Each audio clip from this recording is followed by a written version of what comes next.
Class 7। आज दिनांक 26 मई सन 2021, दिन बुधवार। विषय हिंदी, व्याकरण। प्रकरण है बच्चों हमारा कारक। बच्चों, कारक चिन्हों को हमने उससे पिछले दिन भी पढ़ा था, यानी इस हफ्ते हमने कारक चिन्हों को लेकर अपना शिक्षण जारी रखा है।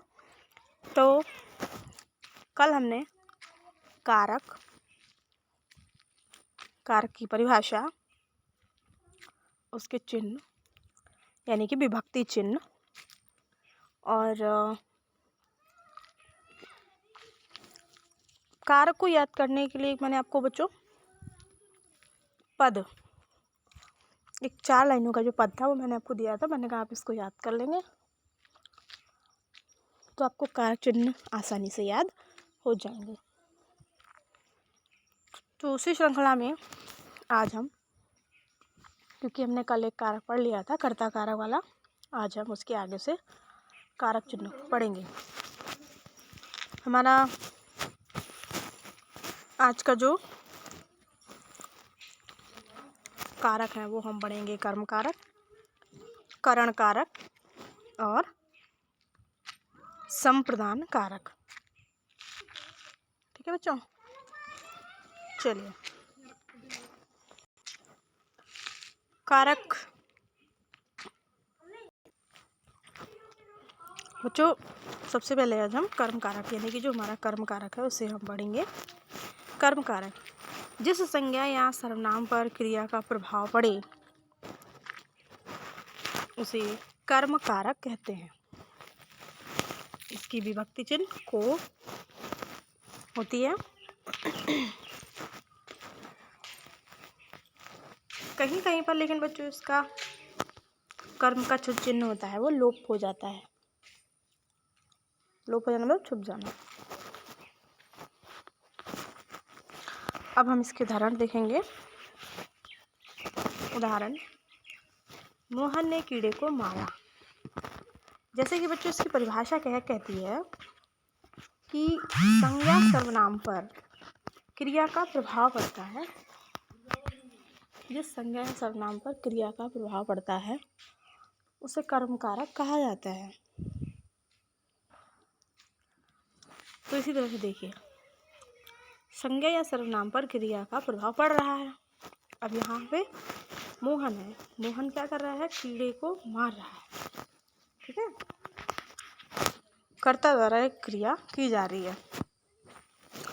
माँ बच्चे को सुला रही है। मालिक ने नौकर को पुकारा।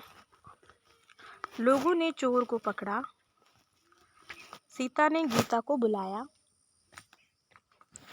बड़े लोगों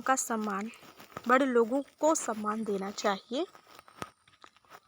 नेहा फल को खाती है। रामू ने पक्षियों को पानी पिलाया। और लास्ट में, गोपाल ने राधा को बुलाया और अध्यापक ने बालक को समझाया। तो बच्चों, इस तरह से आपने देखा कि ये जो हमारा कर्म कारक का चिन्ह है को, ये लगभग हमारे सभी उदाहरणों में आ रहा है। देखिए, को है।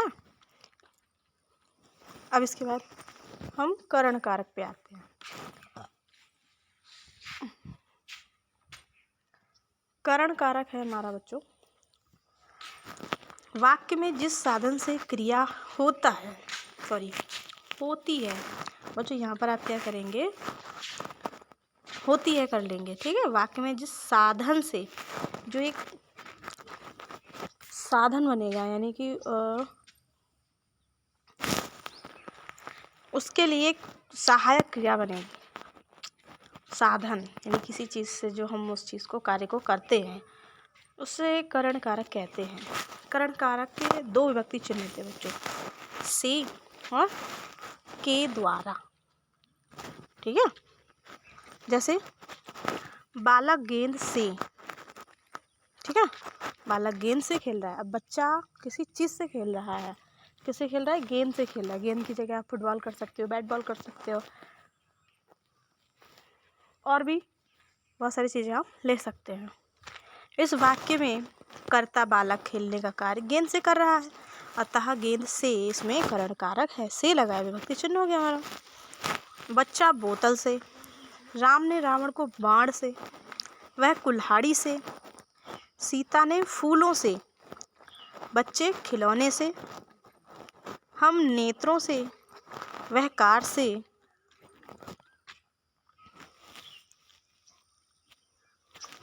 और ग्वाला गाय से, लड़का ठंड से कांप रहा था। अब देखिए इस सभी में आपका जो से, जो हमारा से करण कारक का जो चिन्ह है वो इस सब में लगा हुआ है। ठीक है, चलिए अब हम अपने आगे बढ़ते हैं।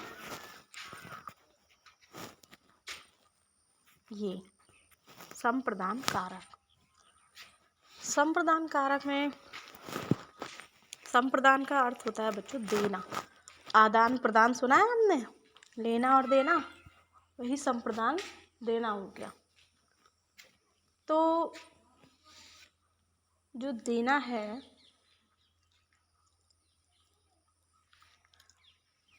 जब किसी वाक्य में किसी को कुछ दिया जाए या किसी से कुछ किया जाए, किसी के लिए कुछ किया जाए, या तो हम किसी को कुछ दे रहे हैं या हम किसी के लिए कुछ कर ले, कोई कार्य, वो संप्रदान कारक होगा। संप्रदान कारक की विभक्ति चिन्ह के लिए या को होती है। ये बात तो बेटा यही बार बार आई हुई है, इसलिए आप इसको दोबारा ना लिखेंगे। ठीक है, माँ बच्चों के लिए खाना लाई। ठीक है, मोहन ने गरीबों को कपड़े दिए। मैं पिताजी के लिए चाय बना रहा हूँ। यह चावल पूजा के लिए है, लिए है ना, के लिए, संबंधित व्यक्ति के लिए। रमेश मेरे लिए कोई उपहार लाया है। भोजन के लिए सब्जी लाओ। बच्चा दूध के लिए।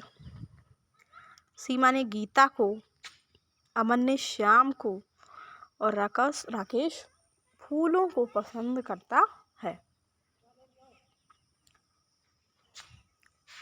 ये हमारे संप्रदान कारक के उदाहरण हो गए बच्चों। ठीक है, तो अब आप क्या करेंगे बच्चों कि सबसे पहले तो आप जहाँ पर आपने कर्ता कारक, सभी कारक, उनकी विभक्ति चिन्ह और कर्ता कारक की परिभाषा लिखी होगी, वहाँ पर आप दूसरा नंबर डालकर कर्म कारक लिख लेंगे। फिर कर्म कारक की आप क्या करेंगे, परिभाषा लिख लेंगे। फिर उसके बच्चों 4 या 5 उदाहरण लिख लेंगे। जरूरी नहीं है ये 10 हैं तो आप 10 लिखेंगे, आप 5 उदाहरण लिख लीजिए। 5 उदाहरण बहुत है। ठीक है, अब इसके बाद हम दूसरी परिभाषा पे जाएं, करण कारक में उसकी परिभाषा, उसका विभक्ति चिन्ह, कोई 5 उदाहरण हम इसमें से लिख लें। ठीक है, अब इसके बाद संप्रदान कारक, संप्रदान कारक की परिभाषा और 5 उदाहरण, इसके करीब 5 उदाहरण आप लिख लेंगे। ठीक है बच्चों, इतना आप अपनी कॉपी में जहाँ पर आपने कारक लिखे हैं एक ही जगह लिखिएगा बच्चों, अलग अलग ना लिखिएगा वरना समस्या आपको ही होगी। एक जगह लिखने से ये फ़ायदा मिलेगा कि हम मतलब जब कभी भी पन्ने पलटते हैं तो या फिर कभी चीज़ को ढूंढते हैं तो हमें आसानी से एक ही जगह पर व्यवस्थित मिल जाती है। ठीक है, तो इसलिए आप उनको व्यवस्थित दिखेगा। और इसके आगे के जो हमारे अपादान, संबंध, अधिकरण और संबोधन कारक जो 4 बच रहे हैं, इन्हें हम कल पूरा कर देंगे। ठीक है बच्चों, तो इसे आप अपना कंप्लीट कर लीजिएगा।